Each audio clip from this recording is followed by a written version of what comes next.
ನಮಸ್ಕಾರ ಸ್ನೇಹಿತರೆ, ನಾನು ನಿಮ್ಮ ಜಿಟಿ ನಾಟಿ ಸತೀಶ್. GNC ನಾಟಿ ಬ್ರ್ಯಾಂಡ್ ಯೂಟ್ಯೂಬ್ ಚಾನಲ್ ನೋಡ್ತಕ್ಕಂಥ ಎಲ್ಲ ರೈತ ಬಾಂಧವರಿಗೂ ಸ್ನೇಹಿತರಿಗೂ ನಮಸ್ಕಾರ. ನಾನು ಕಳೆದ 15 ದಿನದ ಹಿಂದೆ ನಾನು ಈ ತೋಟಕ್ಕೆ ಭೇಟಿ ನೀಡಿದ್ದೆ. ಅಂದ್ರೆ ಹೊಸದಾಗಿ ನಾಟಿ ಕೋಳಿಗಳನ್ನ ಸಾಕಾಣಿಕೆ ಮಾಡಬೇಕು ಸರ್ ಅಂತ ಹೇಳಿದ್ರು. ವಿಸಿಟ್ ಮಾಡಿದ್ದೆ, ವಿಡಿಯೋ ಕೂಡ ಮಾಡಿದ್ದೆ.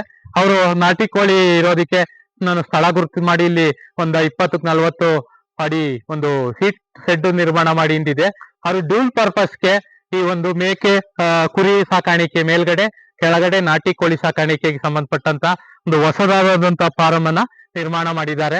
ಈ ತರದಲ್ಲಿ ರೈತರು ಈ ಈ ಒಂದು ಡ್ಯೂಲ್ ಪರ್ಪಸ್ ನಲ್ಲಿ ನಿರ್ಮಾಣ ಮಾಡ್ಕೊಳ್ಳೋದ್ರಿಂದ ಆದಾಯಗಳೇನು ಅಂತಂದ್ರೆ, ಈಗ ಕೆಳಗಡೆ ಕೋಳಿ ಸಾಕಾಣಿಕೆ ಇದ್ದೇ ಇರುತ್ತೆ, ಮೇಲ್ಗಡೆ ಏನಿದೆಯೋ ಅಲ್ಲಿ ನಾವು ಈ ಒಂದು ಮೇಕೆ ಮತ್ತು ಆಡು ಕುರಿಗಳನ್ನ ಸಾಕಾಣಿಕೆ ಮಾಡ್ಕೋಬಹುದು. ಆ ಮೇಲ್ಗಡೆ ಆಡು ಕುರಿಗಳು ಮೇವಾಗ್ತಕ್ಕಂಥದ್ದು, ಆಡು ಕುರಿಯ ಇಕ್ಕೆಗಳಾಗ್ಬೋದು, ಅಥವಾ ಆ ಮೇವು ಕೊಡುವಂತ ಸಂದರ್ಭದಲ್ಲಿ ಉದುರಿದಂತ ಭತ್ತ ರಾಗಿ ನುಚ್ಚಕ್ಕಿ ಏನು ಮೇವಿದೆಯೋ ಅದು ನಾಟಿ ಕೋಳಿಗಳಿಗೆ ಕೆಳಗಡೆ ಮೇವು ಕೂಡ ಆಗುತ್ತೆ. ಹಾಗಾಗಿ ನಾವು ನಾಟಿ ಕೋಳಿಗಳನ್ನ ಸಾಕಾಣಿಕೆ ಮಾಡ್ಬೇಕಾದ್ರೆ ಈ ತರದಲ್ಲಿ ನಾವು ಒಂದು ಡ್ಯೂಲ್ ಪರ್ಪಸ್ ಅನ್ನ ಅಳವಡಿಸ್ಕೊಂಡ್ರೆ ಹಲವಾರು ಆದಾಯಗಳ ಜೊತೆ, ಈ ತೋಟಗಾರಿಕೆಯ ಆದಾಯದ ಜೊತೆಗೆ ಈ ಮಿಶ್ರ ಬೆಳೆಯಾದಂತ ನಾಟಿ ಕೋಳಿ, ಕುರಿ, ಮೇಕೆ, ತೆಂಗು, ಅಡಿಕೆ, ನುಗ್ಗೆ, ಈ ತರ ಎಲ್ಲಾ ಆದಾಯಗಳು ನಮ್ಗೆ ಎರಡ್ ಆಗ್ತಾ ಇರ್ತದೆ.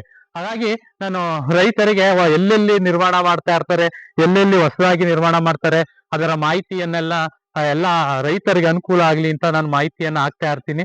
ಇವರು ಕರೆ ಮಾಡಿ ನಮ್ ತೋಟಕ್ಕೆ ಮಾಡಿದ್ದೀವಿ, ನಾಟಿ ಕೋಳಿಗಳನ್ನ ಬಿಡ್ಬೇಕು ಅಂತ ಹೇಳಿದ್ರು. ಇನ್ನೂ ಪ್ರಾರಂಭದಲ್ಲಿ 100-200 ಮರಿಗಳನ್ನೇ ಪ್ರಾರಂಭ ಮಾಡಿ ಸರ್, ನೀವೇ ದೊಡ್ಡ ಮಟ್ಟದಲ್ಲಿ ಮಾಡಿ, ಅದ್ರ ಅನುಭವಕ್ಕೆ ಮಿಗಿಲಾದದ್ದು ಮತ್ತೊಂದಿಲ್ಲ.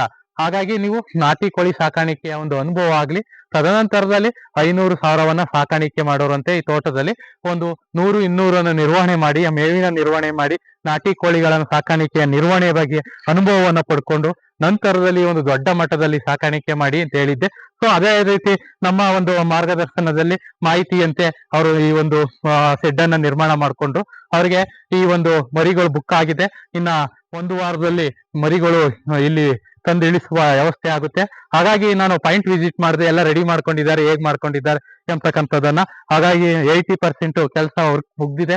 ಇನ್ 2 days ಅಲ್ಲಿ ಮುಗಿಸ್ತೀವಿ ಸರ್ ಅಂತಂದ್ರು. ಇನ್ನೊಂದು 5 days ಅಲ್ಲಿ ನಾನು ಮರಿಗಳನ್ನ ತಂದು ಇಲ್ಲಿ ನೀಡ್ತೀನಿ ಸ್ನೇಹಿತರೆ. ನಿಮ್ಗೂ ಕೂಡ ನಾಟಿ ಕೋಳಿ ಮರಿಗಳು ಬೇಕು ಅಂತಂದ್ರೆ, ನಾಟಿ ಕೋಳಿ ನಿರ್ವಹಣೆ ಮಾಡೋದು ಹೇಗೆ, ಮತ್ತೆ ನಾಟಿ ಕೋಳಿಗೆ ಸಂಬಂಧಿಸಿದಂತ ಯಾವುದೇ ಮಾಹಿತಿಗಾಗಿ ನಮ್ಮ ಯೂಟ್ಯೂಬ್ ಚಾನಲ್ ಅನ್ನ ಸಬ್ಸ್ಕ್ರೈಬ್ ಮಾಡಿ. ನಾವು ರೈತರಿಂದ ರೈತರಿಗಾಗಿ, ರೈತರಿಗೋಸ್ಕರನೇ ನಮ್ಮ GNC ಯೂಟ್ಯೂಬ್ ಚಾನಲ್ ಅನ್ನ ಮಾಡಿದ್ದೀವಿ. ನಾವು GNC ರೈತ ನಾಟಿ ಕೋಳಿ ಉತ್ಪಾದಕ ಕಂಪನಿಯನ್ನು ಮಾಡ್ತಾ ಇದ್ದೀವಿ. ಹಲವಾರು ರೈತರು ನಮ್ಮ ಕಂಪನಿಯ ಮೆಂಬರ್ಶಿಪ್ ಅನ್ನ ತಗೋತಾ ಇದ್ದಾರೆ. ನಾವು ರೈತ ಉತ್ಪಾದಕ ಕಂಪನಿಯನ್ನ ಮಾಡೋ ನಿಟ್ಟಿನಲ್ಲಿ ಹೋಗ್ತಾ ಇದೀವಿ. ಎಲ್ಲರೂ ಕೂಡ ನಮ್ಮ ಒಂದು ರೈತ ಮಿತ್ರ ರೈತ ಉತ್ಪಾದನಾ ಕಂಪನಿಗೆ ಶುಭವನ್ನು ಹಾರೈಸಿ, ಮತ್ತೆ ನೀವು ಕೂಡ ಮೆಂಬರ್ಶಿಪ್ ಆಗಬೇಕಾದ್ರೆ ನಮ್ಮ ಕಾಂಟ್ಯಾಕ್ಟ್ ಮಾಡಿ. ನೀವು ಕೂಡ ನಮ್ಮ ಒಂದು GNC ಕುಟುಂಬಕ್ಕೆ ಸೇರ್ಪಡೆಗೊಂಡು ನಮ್ಮ ಒಂದು GNC ಬ್ರ್ಯಾಂಡ್ ಅನ್ನ ಮತ್ತಷ್ಟು ಎತ್ತರಕ್ಕೆ ಬೆಳೆಸೋಣ ಅಂತ ಕೇಳ್ಕೊಳ್ತಾ, ಎಲ್ಲ ರೈತ ಬಾಂಧವರಿಗೂ ನಮ್ಮ ಯೂಟ್ಯೂಬ್ ಚಾನಲ್ ನೋಡ್ತಕ್ಕಂತ ಮತ್ತೆ ನಮ್ಮ ಯೂಟ್ಯೂಬ್ ಚಾನಲ್ ಅನ್ನ ಪ್ರೋತ್ಸಾಹಿಸ್ತಕ್ಕಂತ, ಸದಾ ನಮ್ಮ ಯೂಟ್ಯೂಬ್ ಚಾನಲ್ ಅನ್ನ ನೋಡಿ ನಮ್ಗೆ ಸದಾ ಅದರ ಒಂದು ಮಾಹಿತಿಯನ್ನ ನೀಡಿ, ಈ ತರ ನೀಡಿ ಅಂತ ಕೆಲವೊಂದು ಸಲಹೆ ಸೂಚನೆಗಳನ್ನ ನೀಡ್ತಾ ಇರ್ತೀರಿ. ತುಂಬಾ ಹೃದಯದ ಧನ್ಯವಾದಗಳು. ಯಾಕೆ ಅಂತಂದ್ರೆ ಯಾವ ತರ ಮಾಹಿತಿ ಹಾಕ್ಬೇಕು, ಇನ್ನು ಯಾವ ತರ ಮಾಹಿತಿ ನೀಡಬೇಕು ಎಂಬತಕ್ಕಂಥದ್ದನ್ನ ನೀವು ಹೇಳೋದ್ರಿಂದ ನಮಗೆ ಮತ್ತಷ್ಟು ಈ ಒಂದು ವಿಡಿಯೋಗಳನ್ನ ಮಾಡಲು, ಮತ್ತೆ ಮತ್ತಷ್ಟು ಮಾಹಿತಿಗಳನ್ನ ಹಾಕಲು, ಮತ್ತಷ್ಟು ರೈತರು ಏನು ಫಾರಂ ಮಾಡಿದ್ದಾರೆ ಅಲ್ಲಿ ವಿಸಿಟ್ ಮಾಡಿ ವಿಡಿಯೋ ಮಾಡಲು ಹಾಕಲು ಒಂದು ಪ್ರೋತ್ಸಾಹ ಸಿಕ್ತಂಗ ಆಗುತ್ತೆ. ಹಾಗಾಗಿ ಈ ನಮ್ಮ ಒಂದು ಪ್ರಯತ್ನಕ್ಕೆ ನಿಮ್ಮ ಸಹಕಾರ ಸದಾ ಹೀಗೆ ಇರಲಿ.